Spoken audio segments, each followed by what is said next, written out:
Hello Tamers, Russ Merrow here. I don't usually make news videos like this. I think the last time was when the DCG was first announced, like almost 2 years ago. But I cannot.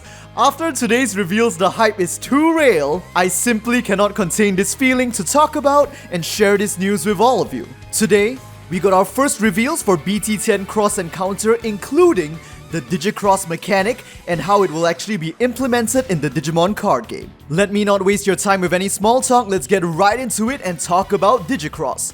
But first, just to be completely transparent, the only 3 cards we really got revealed today were Cross4, Taiki, and Shoutmon. I'm able to have Ballistamon, Dorulumon, and Starmon here because they revealed tiny images of these 3, but they are so small that I honestly cannot tell you about their effects, but I will make some speculation after I talk about the first 3. Of course, let's start with Shoutmon Cross4. Some of its effects might not make much sense at first, but let me start by reading out everything. Material Save 2. When this Digimon is deleted, you can place 2 of its Digicross requirement evolution cards below one of your Tamers. On play, draw 2 cards. End of attack, by placing all of this Digimon's evolution sources below one of your Tamers, unsuspend one of your Tamers and delete this Digimon. And finally, Digicross -2. Shoutmon cross Ballistamon cross Dorulumon cross Starmons. When this Digimon is played, you may place the specified cards from your hand or battle area beneath this Digimon. Reduce the play cost by 8 for each card placed. So to demonstrate a little how this works, let's say we have Taiki on the field and these 5 cards in our hand. And let's put our memory at 1. So now I'm going to play Shoutmon Cross4 at 9 cost. But at this moment, its Digicross effects will activate, allowing me to put Shoutmon, Ballistamon, Dorulumon, and Starmons at the bottom, or essentially of its evolution source, as it is played. And for each card placed, I can reduce the play cost by 2. So since I placed 4 different cards, that's a total of -8, and I end up playing it for only 1 cost.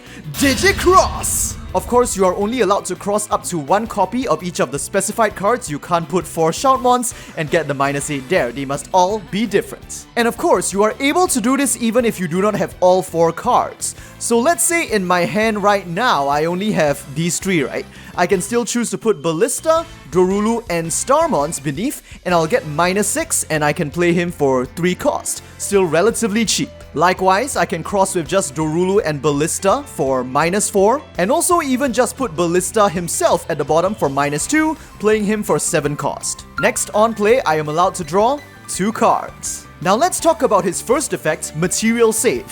So the moment Cross4 is deleted, I can now choose 2 of his evolution cards that were specified in his Digicross requirements, right? So any of these 2, and place them under one of my Tamers. So let's say I choose Shoutmon and Ballistamon, I can now place them under Taiki. What is the point of this? Well, next let's take a look at Taiki's effect. First, on play, reveal the top 4 cards of your deck. From among them, add 1 Crossheart card to your hand and place 1 Crossheart Digimon below this Tamer. Return the rest to the deck bottom in any order. So just a typical search. But again, we see this effect of trying to accumulate Digimon beneath Taiki. Second effect, now this is where the magic happens.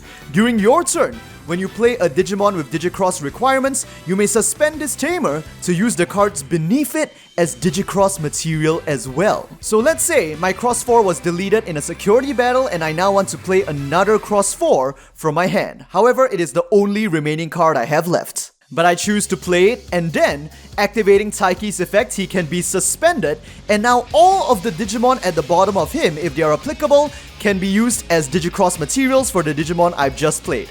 So, both Ballistamon and Shoutmon can enter the field again as evolution sources, being placed under Shoutmon Cross4. Since 2 cards were crossed, that is -4 cost for a total of 5 cost. Now let's say it's still our turn, and Cross4 can attack because Shoutmon's inheritable gives it rush, so it attacks, and at the end of attack, it survives. So now its third effect will trigger, allowing me to place all of its evolution sources under one of my Tamers, under Taiki again, in order to unsuspend Taiki, and then Cross4 is deleted. So the point of this effect is to split up your Cross4 back into its material Digimon, put them back under your Tamer, and then unsuspend the Tamer so you can now use those refilled materials for another cross from the hand. And by doing this over and over again, you can Digicross and attack your opponent several times each turn. And not only Cross4, I believe the other cross conditions will also have similar effects after attacking or maybe under different conditions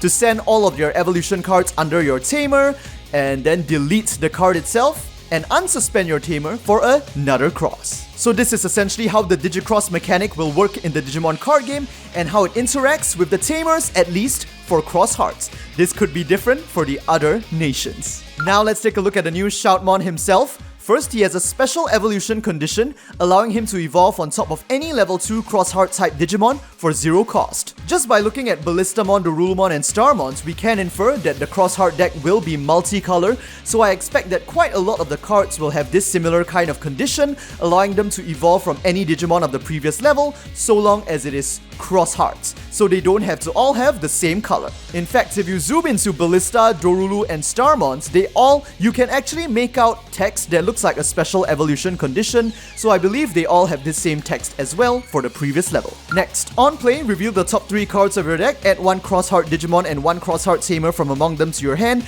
return the rest to the deck bottom in any order. Simple stuff. Now the interesting part is this. On deletes, Shoutmon has a new keyword effect called Save. You may place this card below one of your tamers. That means even if you're not using any cross form like cross 4, cross 3 or cross 2, you just put Shoutmon out on the field, get the search, and then on the next turn use him to attack security. If he is deleted by the security battle, this save keyword will kick in, allowing him to just go under Taiki. So all of the material Cross Heart main Digimon seem to have this effect to automatically go under your tamer to prepare for your next big Digicross. What about Ballista, Dorulu, and Starmons? Well, as I said earlier, we can't see their effects clearly, but I am pretty sure that final effects at the bottom of Ballistamon here is probably safe, and you can see a similar looking keyword for both Starmons and Dorulumon as well, so it is highly likely. Now how about Shoutmon's Inheritable? During your turn, while this Digimon has Shoutmon in its name, this Digimon gains Rush. So essentially, his presence allows you to immediately attack with all of your Shoutmon cross forms, dealing consecutive damage to the opponent that they simply won't be able to keep up with. What about the rest? Well, I am assuming that the other 3, their Inheritables, also require the main Digimon to have Shoutmon in its name. Ballistamon seems to have a keyword effect, and considering he is green, and from just what I can barely make out from the orange symbol, it seems to probably be Piercing, which I think would fit the deck, because I mean Piercing kind of goes with red as well, right? For Dorulumon, it's clearly a DP minus 2k, but the target is unknown. I'm thinking maybe it reduces the power of the opponent's security Digimon so that it makes the cross form easier to survive, so that at the end of the attack it can go back into Taiki and lead to another cross. But who knows, maybe it might be inflicted to the opponent's Digimon on the field as well, making them easier to take down. And of course you might notice that although Ballistamon and Dorulumon are both level 4, they are only 4 cost to play, relatively cheap, easy to get them out on the field, so that you can use them as material as Digicross from the battle area, or just to get them deleted and go under Taiki. As for Starmons, because the keyword looks so wide, I'm assuming it's on attack. If this Digimon has Shoutmon in its name, draw 1. But of course, we can't say for certain, we'll find more as we get new reveals. Okay, that's it from me. Hope I managed to make it short and sweet. But I just want to add that ever since BT10 was revealed to be Cross Encounter, I've been speculating so much personally about how they will actually enact and implement this Digicross mechanic, and I am very satisfied, impressed, and hyped with what they have come up with. Because I think the results is very faithful to the original mechanic, yet also balanced to the point where it actually sounds usable and not over clunky. By the way, they also revealed the package for Cross Encounter today as well, and we can clearly see Shoutmon Cross 5 on the cover, not Cross 7. Now this is a bit of a surprise for me because I was assuming Cross 7 was going to be the boss and maybe the SR, but it looks like it might be Cross 5 instead. So what will they do with Cross 7? Maybe save him for a future set, maybe make him a secret, but I don't know. I don't feel too happy with the idea that Cross 7 might end up a secret because I think that kind of fits Cross 7's superior mode a bit more. Cross 7 feels more like just super rare tier to me. Anyways, hope you guys enjoyed today's news video. Do let me know if you guys would like to see more, and I will see you guys in the next Digimon video.